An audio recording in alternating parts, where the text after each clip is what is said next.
చేసి ఏం ఫలితం ఉంది? రేవంత్ రెడ్డి 6 నెలల కింద ముందు అన్ని జాగ్రత్తలు చూసుకోవాలి. కాంగ్రెస్ పార్టీనా? పచ్చి కాంగ్రెస్ మేము. ఇప్పుడు ఎట్లా అనిపిస్తుంది కాంగ్రెస్?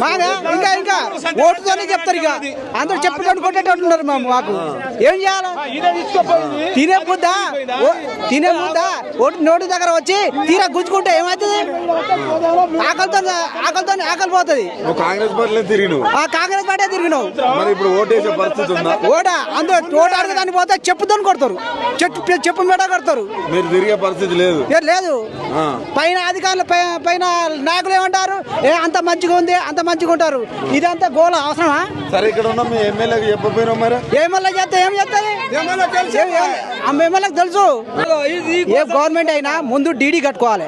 డీడీ కట్టుకొని అక్కడ నుంచి స్టాక్ ఎంత కావాలి అన్ని తెచ్చి ఇక్కడ పెట్టుకుంటే అందరికి మేలు జరుగుతుందిగా. కేసీఆర్ ప్రభుత్వం ఉన్నప్పుడు ఏమైనా ఇబ్బంది జరిగిందా? ఏం జరగలేదు. ఇప్పుడు ఎందుకు ఇబ్బంది అవుతుంది? అది ప్రభుత్వం పాల్టే, అధికారులు పాల్టు. ఇంకోటి దీనికి వ్యవసాయ శాఖ మంత్రి ఉంటాడు, వాళ్ళ ప్రాబ్లమే.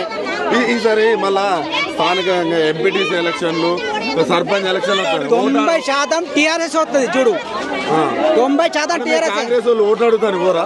చెప్పుతో కొడతారు. ఎవరని చెప్పాలి? మీరు రేవంత్ రెడ్డి మంచిదా, ఈ ఎమ్మెల్యే మంచిదా అంటారు. నిజంగా చెప్పాను, కాంగ్రెస్ వ్యక్తి చెప్పు. వీళ్ళందరూ యూరియాకి వచ్చిరా లేకపోతే రాజకీయం కోసం వచ్చిరా? అంతా ఎవరున్నారు?